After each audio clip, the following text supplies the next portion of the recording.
Hello, everyone, and welcome to episode 127 of DM Discussions, the podcast for players and DMs alike, where we cover a wide variety of topics to help you with your games.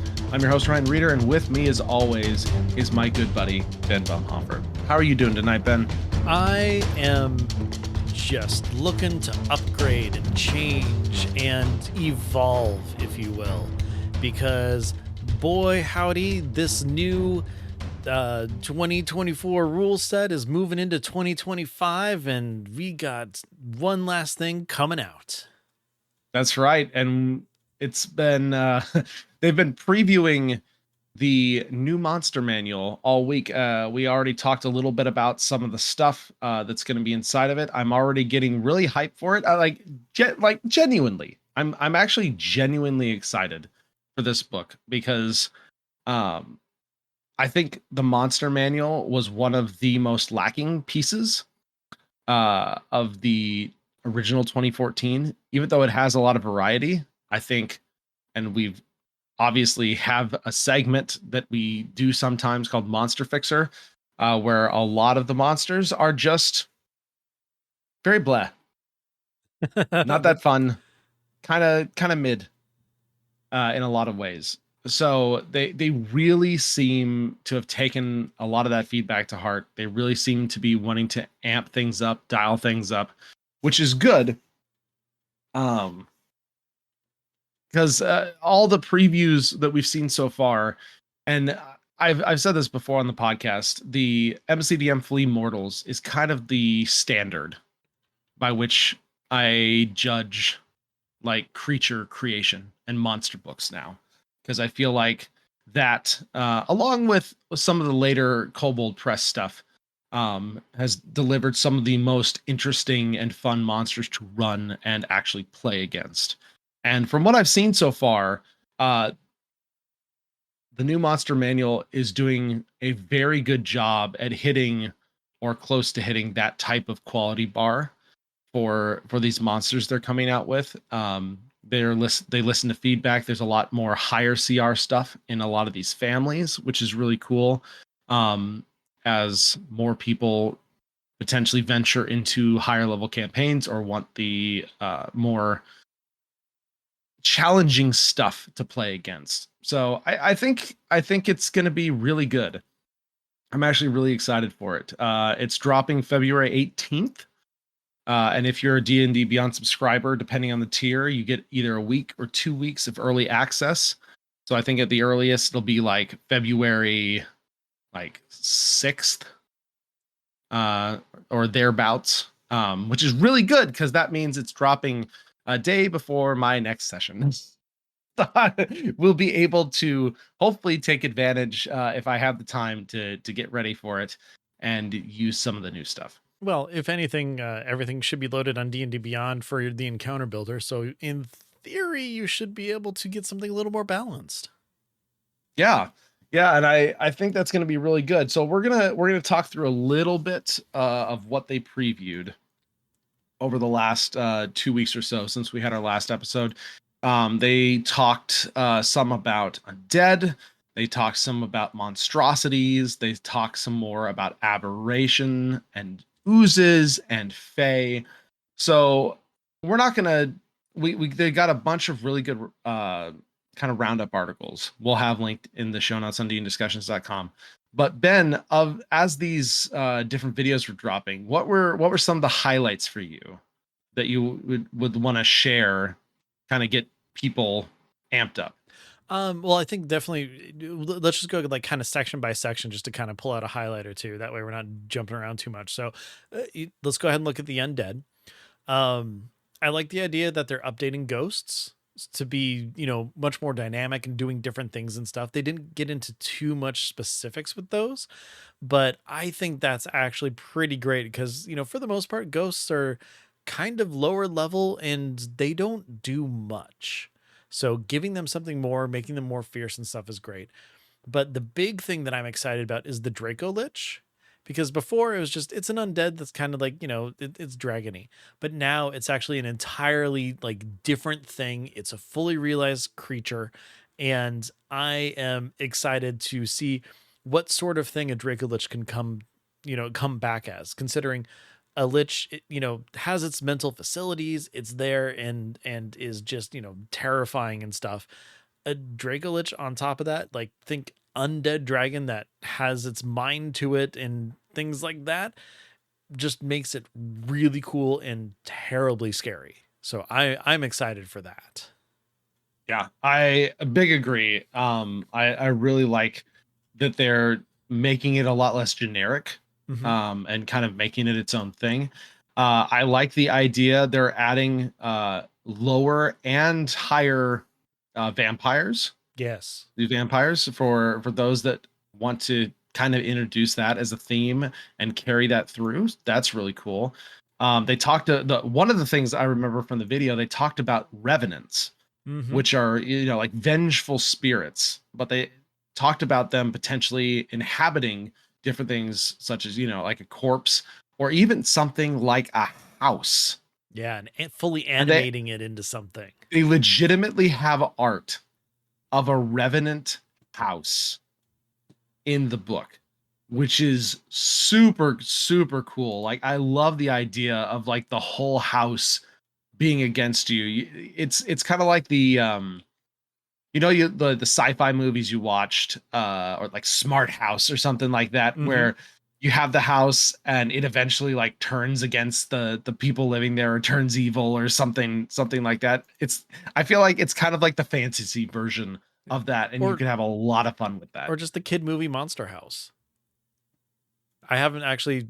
Okay, so full disclosure, I haven't actually watched that movie, but I know it's a house that's alive and like eats kids or something like that. I don't know. But yeah, it's really cool, and it's funny because before I even watched this video, I sent you a message on Discord. I'm like, "Hey, just had an idea for a sentient like undead pirate ship. Think that might be fun." And what do you know? They have potential for that in the book now, so I won't have to make Yeah, it's something like up. There's voila, stats. Revenant pirate ship. Yeah. Oh, that'll Like be fun. I'm looking forward to throwing that super cool. somewhere. Super cool. Um, but yeah, it sounds like a lot of the stat blocks have been updated, and again, as has is the theme throughout the entire monster manual for this 2024 monster manual. Um, it seems like they're really just trying to flesh out what was there before, either with lower CR things, so you can introduce some of those types of monsters earlier, or higher CR things, so you can continue playing with those types of monsters later. Hmm. Exactly. And I mean, as for undead, undead are a great sort of enemy. Something that they even called out in the video, and I think is absolutely true, is yeah, there's no black and or it's all black and white. If it's undead, it needs to be stopped. And I love the fact that they're giving us, more levels and more range to have, you know, sometimes parties just need a good no moral quandary enemy to fight. Yeah. Yep. Yeah, Uh, and undead can be a very good version of that. Yeah. So moving on after that, Monstrosities was a good big one. Yeah, Um and this one's super interesting because yeah. one of the themes throughout several of these videos is reclassification. Hmm. So this will matter to you probably more so if you are have been playing D&D for a long time, and you're used to monsters being a certain type, even if you've been playing 5e for a while, right? Oh A yeah. lot of the humanoid, because more so than anything, from a monster standpoint, things were humanoid. But now they are taking a lot of those, like questionably humanoid, I guess would be a good word for it, and moving them into different categories. Things like lycanthropes, Hmm. right? They used to be all humanoid. Now they're monstrosity type because their reasoning is they're not human, right? And this has kind of knock-on effects of potentially certain spells not being able to work against them anymore, like hold person, Hmm. right? And you might have to use hold monster now against these types of things, which is a much higher level spell. And so, but also could lead to cool moments like I hold person on that dude, oh, it doesn't work. What? Oh, yeah. That immediately makes me suspicious, or Yeah. a charm person, or whatever it might be. So that seems to be kind of a theme throughout a lot of these videos, is them going, there were too many things that were generically humanoid. We went back and looked at everything and went, should this be humanoid or should this be something else? Yeah. And a lot of thought that went into it as well is, um, and something they kind of went back to was, if it's something that, could have started out in the natural world and then something messed with it, like something magical, or, God powers changed it, or, a curse or something along those lines, which is why like the lycanthropy is part of that. They brought up, which I thought was interesting, Kenku. Yeah, they're a race who got cursed. So now they're a monstrosity because, some sort of magical interference happened. If I remember correctly, Driders are part of that as well. And just owlbears, Owlbears. because a wizard randomly started making them, I Mm, guess. Um, yep. like griffins, they mentioned the Kraken and the Tarask as well. I think that, Getting full new stat blocks, in yes, fact. which I'm looking forward to seeing that, as opposed to, hey, look, there's a Trask. Let's shoot it from a distance and hope we kill it eventually. Yeah, it Um, sounds like it has a range attack now. I mean, it's just Godzilla, right? That's got Yeah, to be what it is. they literally said they're making it more kaiju like. That's Like that was perfect. kind of the exact wording of, it's a kaiju battle now. And that actually really excites me, because even at the end of the day, for because I believe the Tarask is the highest CR monster in the book. Yes, that's what they said. Um so for that to be the case, it was shockingly generic. I think it could still do some interesting things, but it was fairly generic. And like you said, was completely open to range attacks, Hmm. because it just couldn't do anything about it. So I love that they really sat down and thought about those types of things. This 10 years of feedback and reworked. I'm very excited to get eyes on some of the new stat blocks. Yeah, and one other thing too, they talked about how, a lot of the, like the classic D&D monsters fall into that monstrosity category now, just because it is something that, it's like, if it's something very recognizable, something that's been around for a long time, and it truly doesn't really fit anywhere else, this is the best place for it. Like another one, displacer beasts, I believe, are monstrosities now, if they weren't before, which I think is totally cool. Absolutely makes sense. Everybody loves a displacer beast. But like overall, it's a pretty solid class from, everything that they talked about. I'm excited to get my hands on that part as well.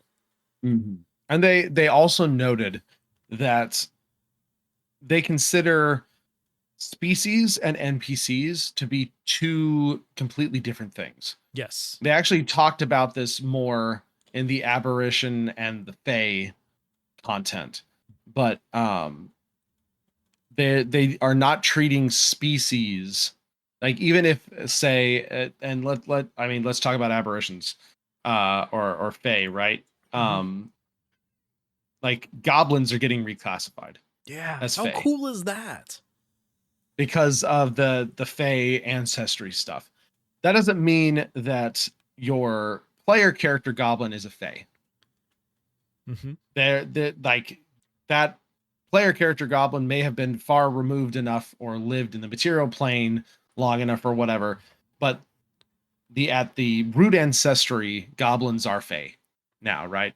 But they said they wanted to keep NPCs and player character stuff very separate, so they're not going to affect each other that much. But mechanically, there is differences now because goblins are no longer humanoid, Hmm.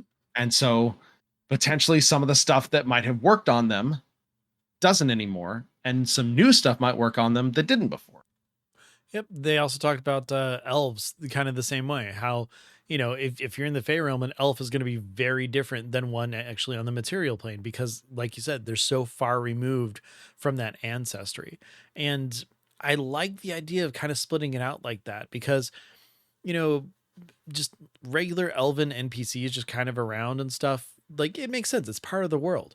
But having them be something special, especially if you go to the Feywild or you know, a different plane of existence and everything, and having them, you know, have different abilities or you know, even weaknesses and things like that, I think is just a huge extra bit in there that is very exciting to play around with. Yeah, I completely agree.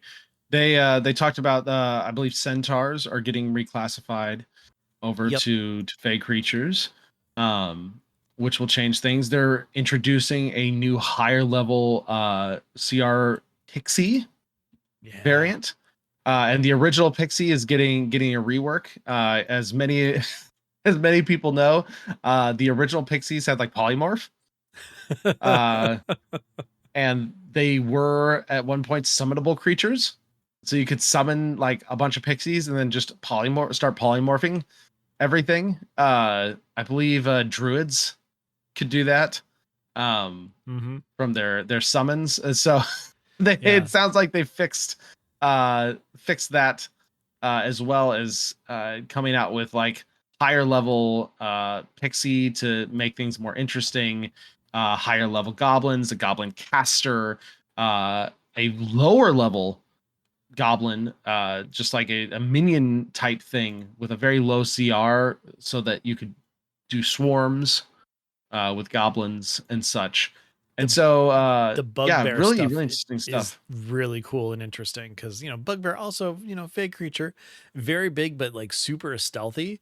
There's a new ability called abduct.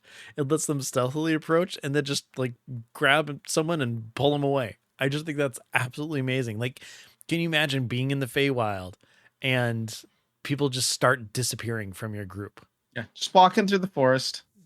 Yeah, it, if you've ever wanted to be Batman before, start looking at bugbears apparently. uh Another big push is they played around with the hags, which I think is great because like hags are a lot of fun if you really get a chance to use them, and they were so very limited in their CR. So the fact that there's now an arch hag is something that is kind of terrifying because, I mean, like they said in the video, don't piss it off because it's just gonna be with you for the rest of your life at that point. Yeah. Yeah. And I thought that was really cool because like you said, I think current hags are like CR3, 4. You can up that if I you think it goes put up them in to a coven. 7, maybe something like that. Like it's Yeah, still these really are low.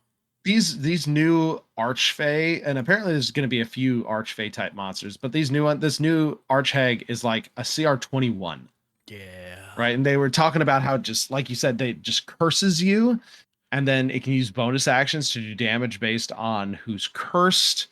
You have to kill it in a very specific way or it doesn't fully die, and as it dies it curses everybody, where And which allows it to track you, and then it can come back and like haunt you track you basically across the multiverse, by across the the way. Yeah, multiverse. not Yeah, just yeah, like, yeah. oh, he's, you know, 10 yards away. No, it's, I'm on an entirely different plane of existence and this hag knows where I am. That's terrifying and Yeah, so it made cool. me really excited when they were talking about it. I was like, because I haven't messed much like with I think I've done a hag one time in my campaign before, and I really like the sound of it, and it makes me very excited for higher level stuff. And I'm really hoping it gets more people excited Mhm. about higher level stuff, because high level D&D is very fun. It's very fun. Definitely. It's definitely harder to run for the DM. It's harder for the players as the characters have a lot more they can do, but it is also incredibly fun and incredibly rewarding. And if they do a good job with this monster manual, it should simplify, to an extent at least, running higher level combat, because the actual monsters should much more closely match the CR they're intended to. And I think we might have mentioned this last episode, but one of the things they talked about several times was the old monsters just weren't hitting their intended CR Mhm. because they were designed around 100% using the most optimal method every single time and it working. And if you didn't, it didn't hit the CR level. Whereas now they're designing for you can use any of the options and hit the intended CR level. And I think that's a huge, huge deal and was one of the biggest issues post level 5 to 7, even in campaigns when you're trying to pit monsters up against your party, because every encounter I made is just deadly. At least from the tracking XP standpoint, right? Yeah. Well, Most of them weren't, but that's what you had to do to actually challenge your players. see, you need to get to deadly, and then you add more on top of that, and then it's still not deadly enough. So yeah, lots of fun there.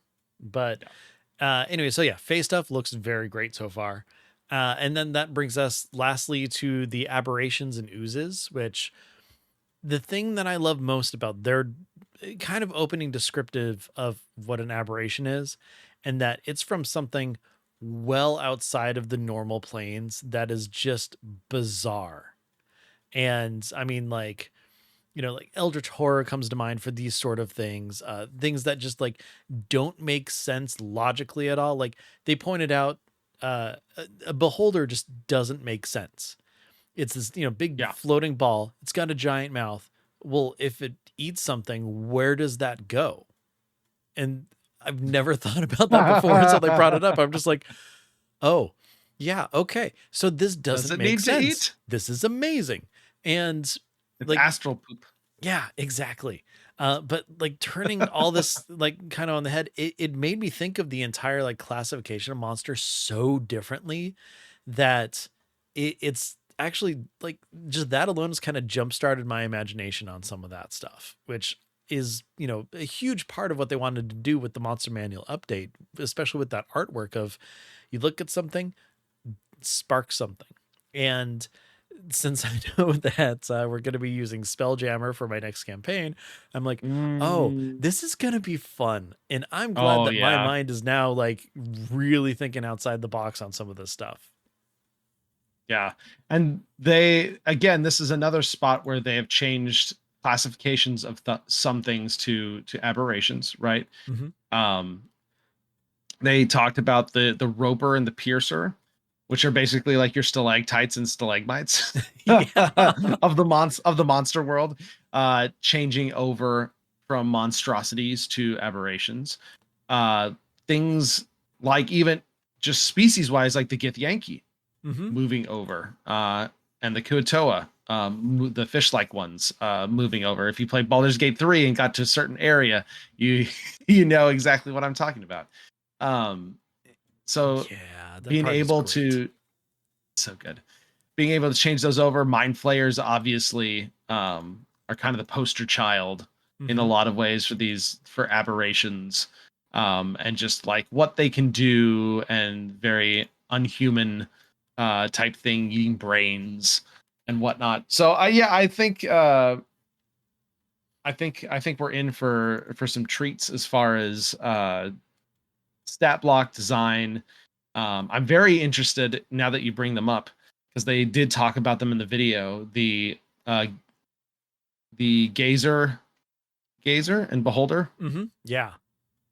Yeah. They did say that the like the bold beholder is going to be like completely overhauled, because when you played it before, you'd roll a die to see what I beam actually like fired. So they have overhauled how they're doing those attacks, and it's going to be more balanced and consistent. So I am really looking forward to seeing what this does, because I've run a beholder once to like, kind of a level appropriate party, which Mhm. basically, and I feel bad, our friend Ro was there, and uh because everybody else stayed in that anti-magic zone, he was the only one out of it. He's the one who just kept getting targeted by everything, but like it was only like, okay, sleep, okay, now you're paralyzed, now like it was never the death ray or the disintegration ray, so it was never any damage. It's just always CC stuff, which unfortunately was no fun for him because he couldn't do anything. But Like overall, it made the beholder not that challenging or deadly at all. So if you look at it, if it's been reworked and kind of rebalanced and stuff, this is going to give you more of a chance to, really make it the scary thing that it is, as opposed to just being a completely random chance of, is this thing going to be, giving my players nightmares, or is it just going to be a dead in 2 rounds kind of thing? Yeah. Yeah. And I was wrong. Spectator is the Oh yeah. little version with like 4. Gazers, I think, are even the tinier little Yeah, ones those are the in one some of the eyes. books. Yeah, just got the one eye, got the little the tiny little stalks Yeah. on top. I know because a few of the minis in the WizKids thing came with the Spectator model. Mm-hmm. And I have run a Spectator before, and it's very fun to have kind of like a little mini beholder you can run for a party at a lower level. But yeah, no, it's very exciting to hear that kind of thing. Um, and beholders are just, they should be more fun, and they should be way more scary than they Yes. sometimes are. Yeah. One thing also that I really like is the fact that they made like new random tables for a lot of different monsters. They kind of started with the ooze, and it's really for the ooze at least, it was a table to kind of be like, hey, this is how this was created, and because aberrations are created in just various ways, like beholders themselves are basically created from a bad nightmare. It just kind of comes into existence from that, whereas oozes, they used it as maybe like magical pollution, or it's a physical manifestation of like thoughts from a dark god, or just sludge that kind of popped up and became sentient in like maybe a trash heap or something. And I like the idea of especially for aberrations, these kind of weird bizarre things, giving you ideas of like, hey, it could have come into being because of this or this. And with that, the fact that it's not a concrete, this is how it's created, gives you, again, just opens up the door for your imagination to be like, hey, this is how these things came to be, this is how this happened. And you know it, one of the great things about D&D is that, of course, you can always do anything that you want with it, because that's what home brewing is, that's what creation is and stuff. But having these as a, like, they said kind of like as a permission to do what you want with it, um is good for those people who really feel like they have to stick with the rules. By showing that there's variety and variance of different things, really opens that up. Plus, some of those ideas are a great way to kind of kickstart into your own thing as either a story hook, or just a new way of presenting something that players who've been playing for years and years might not have ever seen before. So giving it that surprise and that creativity is just a ton of fun and adds a lot to the game.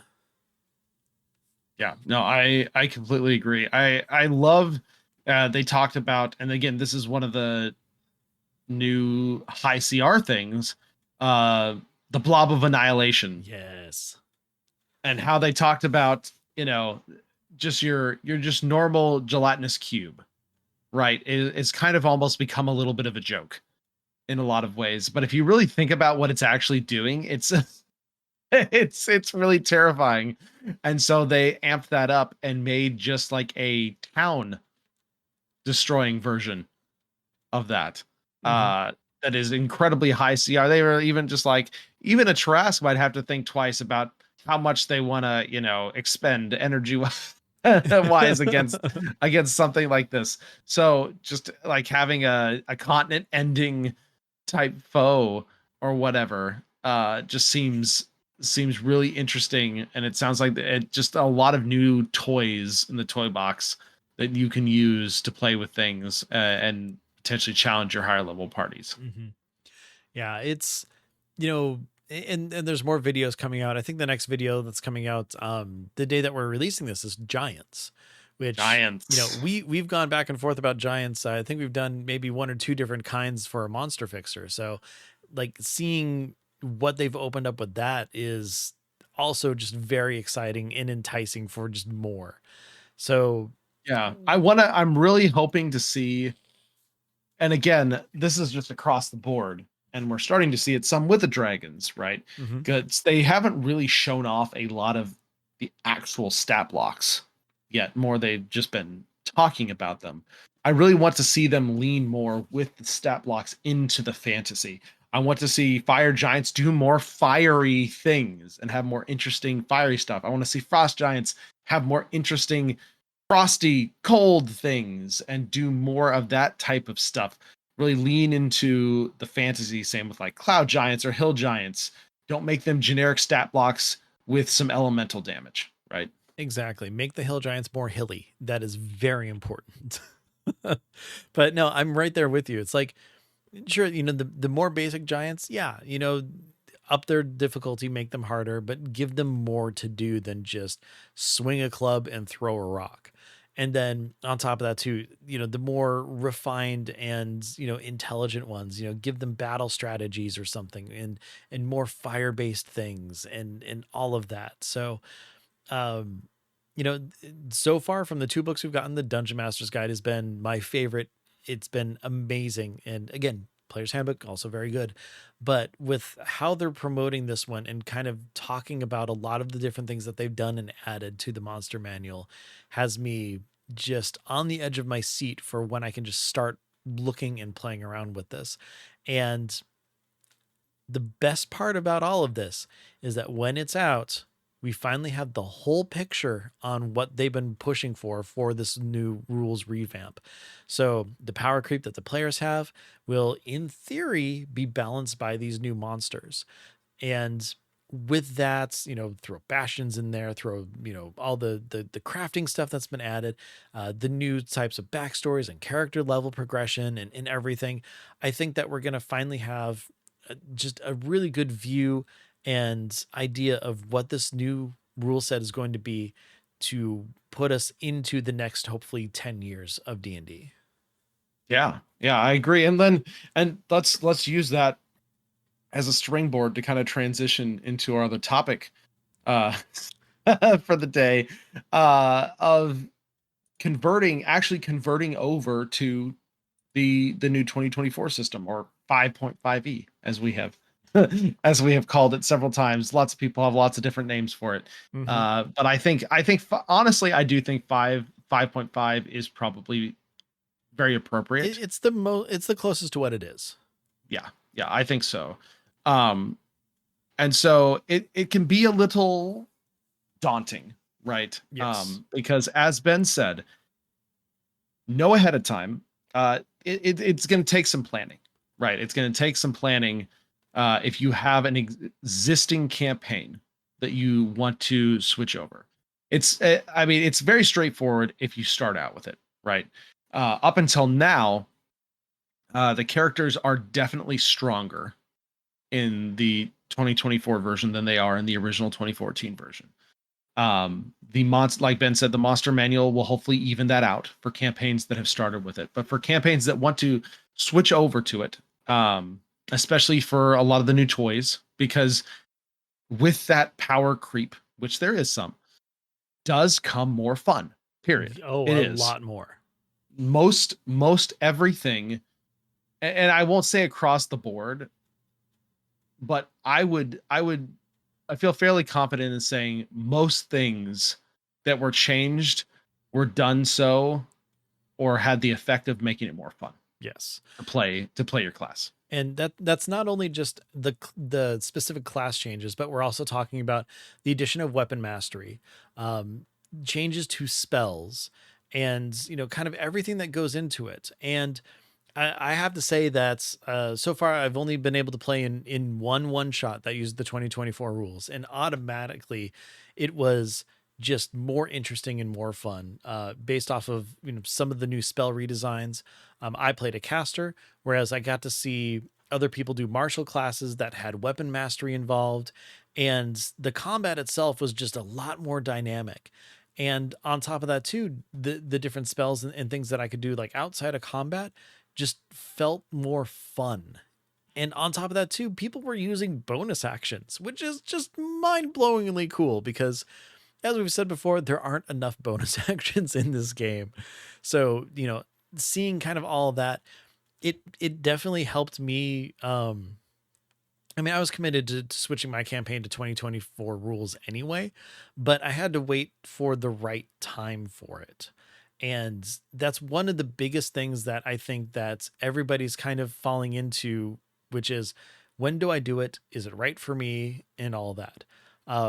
Personally, I came up with I thought, a very cool kind of story reason on why all of a sudden, hey, the spells that we're using and stuff are changed now, or now I've become so much better with my weapon. I can do these different things and stuff. And, the classes are different. So there's going to be an event that comes up in my game in, I don't know, you know how time happens.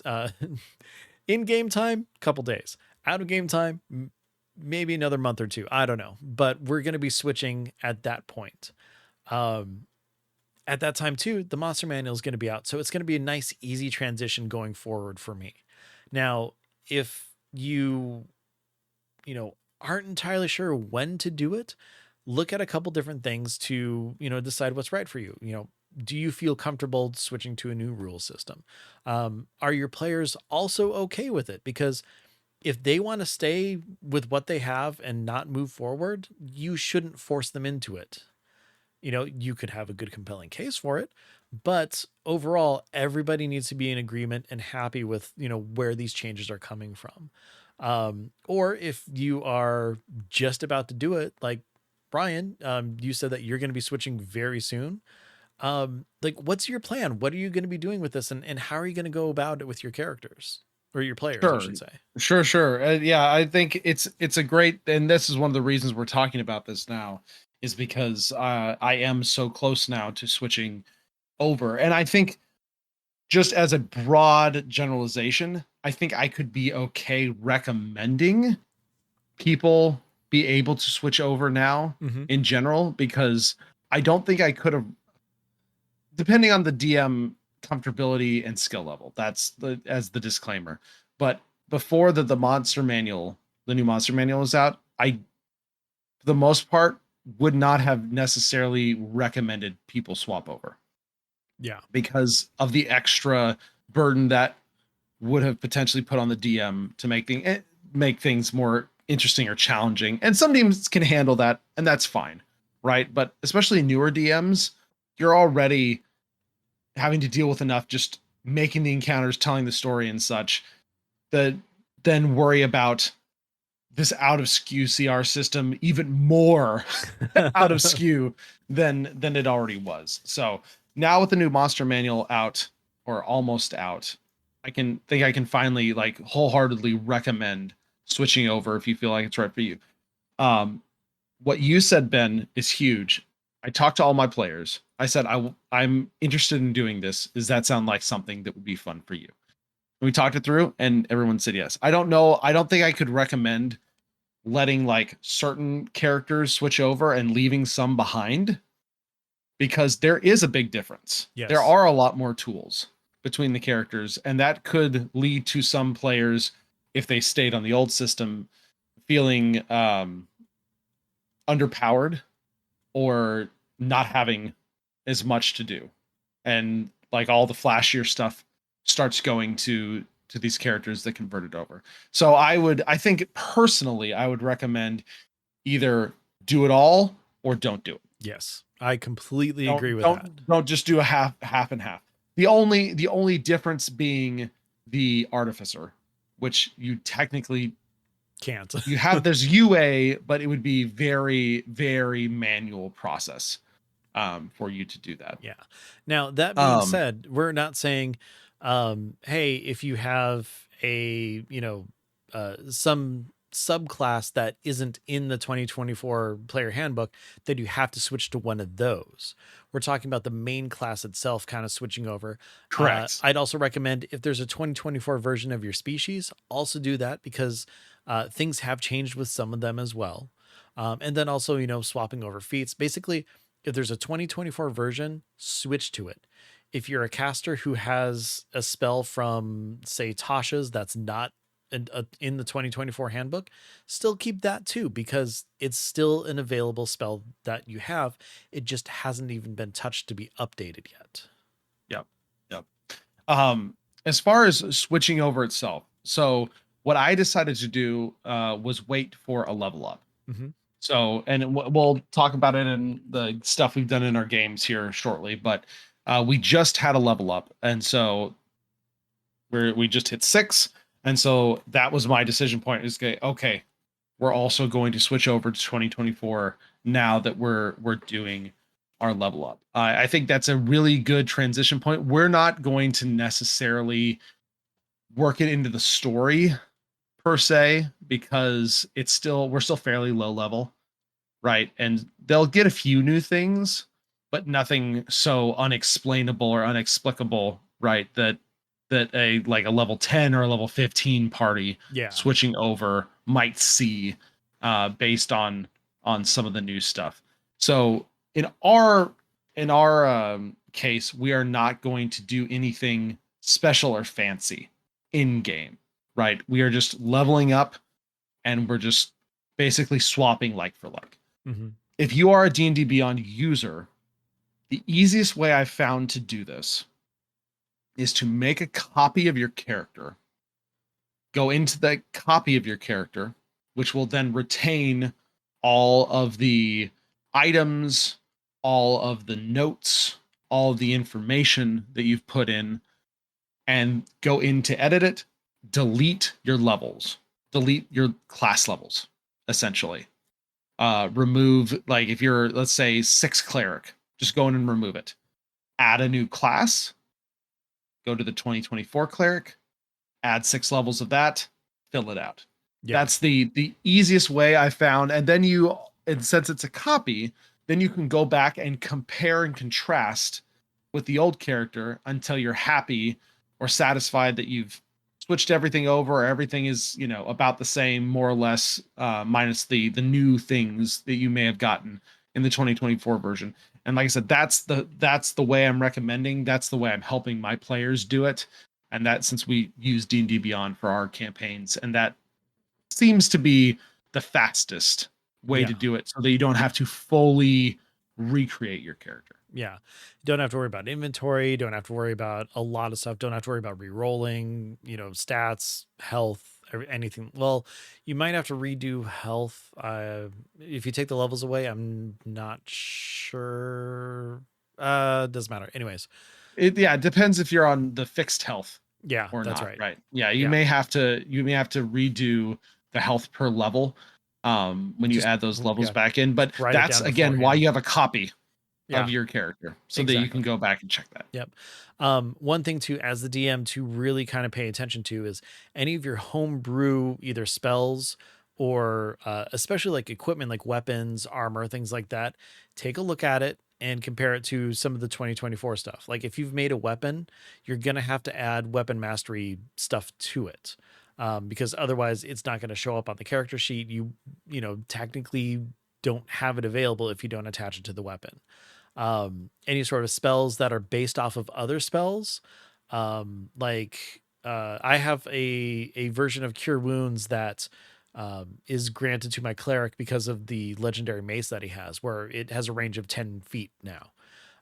Cure Wounds, the actual like dice bumped up. So I want to do the same thing with that. So that's available on the character sheet as well. So it's not just like what 1d8, it'll be like 2d8 or 3d8 or whatever it is. So as a DM, very important that you just kind of go through, take a look at everything, kind of make sure that what you've made matches up with everything that has been updated. So highly recommend that. Yeah, no, that's a really big deal. And to go even further, subclasses too, if you have custom subclasses, because one of my players has a custom paladin subclass that they're using, and it's the 2014 version. And when you go in to add the 2024 paladin classes, the paladin class and the 6 levels of that subclass is not available to pick anymore. Mm-hmm. Like it's whatever the way the system is done, and this is again a D&D Beyond specific thing. it's not compatible. So what I'm having to do is making a new subclass from the 2024 Paladin, and then I'm basically copying and pasting things over so that it will be selectable by the new character class. So that's another thing to watch out for. And this this is another really big thing too. And one of the reasons that one of our other games is not switched over. Third party subclasses, at least on D&D Beyond, most still aren't available Mm-hmm. for 2024 characters. Like all these books, like specifically Echo Knight. I play an Echo Knight in my Curse of Strahd campaign. I cannot add the Echo Knight as a subclass to a 2024 fighter currently. It is still not fixed. So there are, especially if you're using digital tools, there are limitations right now. And so make sure you take those into consideration if you're using a non-official subclass, whether it be homebrewed, which you will then have to remake, or third party, which may not be updated. Yeah. Yeah. And then one of the last things that I can think of is when you are comparing and contrasting old version versus new version, there are going to be some differences in some things, like um, automatically prepared spells could be different based on the subclass, going from 2014 to 2024. Like I know the light cleric, the, prepared spells already different. I know that a College of Lore bard from 2014 to 2024 technically has less magical secret spell slots. So you're going to have to kind of compare and talk with your player to figure out, okay, are we just going to give up some of those spells? Are you going to, as the DM, create an item that allows them to cast those spells and just like throw it in their inventory so it's on their sheet? Just kind of different things along those lines of just the small details you're going to have to speak with your player with and really find out what's the best way to go about it. In the case of coming across something that is, for lack of a better word, maybe not as much fun,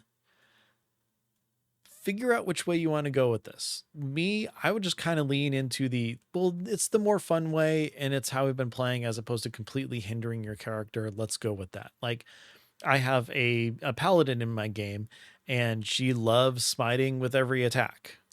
Going forward, it's, you cast it once and then you get it for one attack per round in the 2024 rules.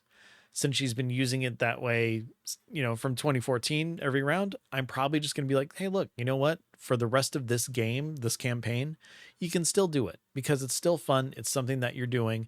It's something that you're used to. I don't want to hamper or hinder my players in any sort of way when they do that changeover. And that's going to be across the board for everybody. If there's something that turns out to be, it's not as much fun, we're just going to keep homebrew it and keep that rule in for just this campaign. Going forward, when we make a new one, if she wants to play a paladin again, she's going to be stuck to those paladin rules of 2024. Yeah. No, I think that's a great way to do it, especially for campaigns that have been running for a really long time. Mm-hmm. You might still be in kind of a hybrid mode. And again, this is where communication with your players, checking in with your players, making sure that you go, okay, this is what we're doing. There's a lot of rules that have changed. If something is not as fun, especially if we have been playing with it the entire time, we're still going to be doing it. And then maybe next time the new rule becomes canon or whatever, right?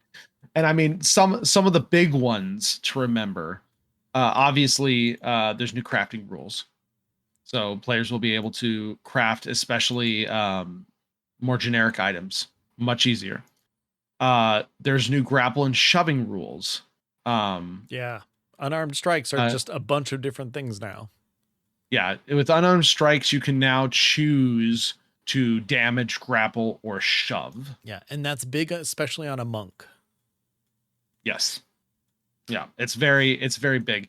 I've already had feedback just from a one shot that was using new rules It was just like, man, I missed the contested checks Mm-hmm. of a grapple. And I was like, I get it. And if that's something that comes up, that might be something that we just keep doing it like that because if it's more interesting or more fun, right? Instead of rolling to hit. Yeah. Um, Or if anything, maybe add some damage to the grapple, but have it contested. So it still kind of balances out in some way. yeah. Um, for DMs, just FYI, as Ben, I think, mentioned a little bit earlier, pretty much all the healing spells got buffed. Yep. So they will be doing more. Her inspiration was replaced with heroic inspiration, which basically allows the player to reroll any dice. Period. Sure. So players can expend heroic inspiration to reroll any die immediately after rolling it. So that means they could use it on anything from like a death save to a damage roll. Mm-hmm. Which is much more flexible than the old inspiration was. So if you adopt that, because there are things now that can give heroic inspiration, whether it be traits or feats or spells or whatever. So that's just something to keep in mind. Potions can be consumed as a bonus action. In this case, potions can be consumed or applied to another creature as a bonus action. That's a big thing. And this even goes further than some of us homebrewed. I used to homebrew that you could potion bonus action, but use an action to give it to someone else. Mm-hmm. So now it's like legitimately, officially a bonus action across the board. Players will be able to down a brew or use it on others on the same turn they use a magic action to cast a spell or an attack action to swing a weapon. So it's a big change. I think it's a good change, even being more lenient than I have been before. Yeah. And then the other two you mentioned weapon mastery already. Weapon mastery is huge. It adds a ton to the martial classes. It really does. There's a lot of different ones, a lot of different weapons that can be used that can make your turns much more than because there certainly was barbarians where it's just like I hit, okay, I hit again, The end. okay, or I rage, I hit. So so weapon mastery will add a lot of dynamicism, dynamic, dynamicis, Dynamic dynan, things. dynamicisms uh, to your combat. There'll be a Dynamics. lot more, yeah, dynamics. That's God. It's late It's for late. us guys. It's late. Oh, made up words. They'll add a lot of dynamic situations to combat and should be able to make things far more interesting. So that's a big deal. And then finally, one of the other big ones that was pointed out was the stunned condition. The stun condition, unlike before, no longer reduces creatures' speed to 0. It does everything else that it did before. Incapacitates you, which means you can't use a action, bonus action, or reaction. But you automatically, fail strength and dex saves. Attack rolls against you have advantage, but you can move now while you are stunned. Yeah, which is nice. Which is nice and makes it again. It's just makes things a little more interesting. So keep that in mind. There's obviously more. There's obviously tons of class specific stuff as well. There's obviously tons of spell changes, but those are some of the big highlights to kind of keep in mind as you switch over. And like Ben said, you can do it whatever way you want. We recommend at like a level up, because that just kind of fits in well. You can do cool stuff if it fits into your story, especially if you've been playing for a long time or a higher level. If you want to do some cool story stuff around it, like a power up, because it is a power up. Just or just treat it as it's just a thing. No one says anything about it. Any new stuff you had, you've always had. and you just go about your day. Or, just make light of it, like you normally would when someone's recast on a TV show. Just, oh, Yeah. you look different today. Oh, thanks. It's the hairdo. And then move Yeah. forward. Marvel has done a really good job with that, Yep. with the recasts. They always throw in a really funny quip. I've always appreciated that. But yeah, we'd love to hear from you. We'll have a lot of different resources that talk more about this in the show notes on dndiscussions.com. If you want to go read up more on how to switch to 2024 or what the different things are, or if you've already switched, let us know. Let us know how you did it. Yeah, how'd it If go? you did it, yeah, and just after the session after the rules came out at a level up, what did you do? Did you do it story? Did you just kind of do it and let the players swap over and that was that? And did We'd the love to hear game about it. completely fall apart? Yeah, what changed, if anything? Yeah, good stuff. Okay. Well, Ben, I think that about wraps things up. But as always, before we go, we can talk a little bit about what's going on in our games and maybe some of the things that led up to or are about to lead up to switching over to this new system. Well, I haven't had a chance to play my game because January is a very busy month for a lot of my players and myself, as well as some birthdays thrown in and things like that. So we haven't played my campaign since the beginning of the year. However, we are planning on doing it. Oh, this Saturday? Is that when it is? Oh, crap. I should probably do stuff if it's this Saturday. Let me double check my next session notes.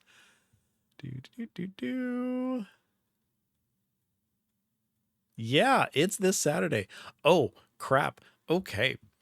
I love that we can record a podcast Yeah, so that you can remember this is good because to prepare. I was not planning on this. That's good to know. Okay, fantastic. So yeah, we'll be playing this Saturday. And stuff's gonna happen in that. This is great.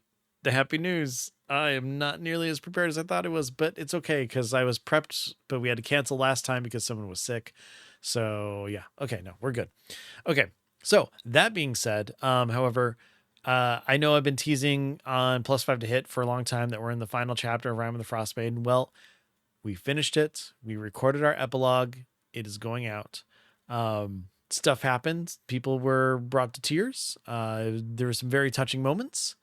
And this is my time to plug it now because after that, I am actually going to be running it for a little while. I'm going to run +5 to hits. Going to do just like a one-time adventure for 3 of the players, or I should say RDM and 2 of the players. And if you want to know what it sounds like when I DM, you'll finally get a chance to hear that. So I'll let you know when the first episode's been recorded and kind of going up. But Spoiler, he's very good. no, I'm not. I'm just kind of there. Besides, I've never done it for like an actual play, so who knows? It might be horrible. We'll find out. But It'll anyways, be fun. so I've got a lot of prepping and planning to do for the rest of the week. And Ryan, how about you? What's going on in your campaign? I also have a lot of prepping and planning to do for my next session. We actually just had our first session back to the main campaign after our little break and detour for the 2-shot last night, and the main crux of it is the party was getting prepped to watch this parade of this artifact to basically kind of it wasn't stated outright, but they kind of deduced just morale booster essentially because of all the things going on, the refugees, the war in the wastes, and they were worried that someone was going to try and do something to it on its way to the Temple of Tyr. So they deduced out where along the route the best ambush spot would likely be. And they did really well on it. So they were placed and ready as the cart went by. One of the characters had see invisibility on, which I absolutely loved, because the assailants came in invisibly, and so they were able to see them before they made the jump. The assailants tried to take out the cart, steal it.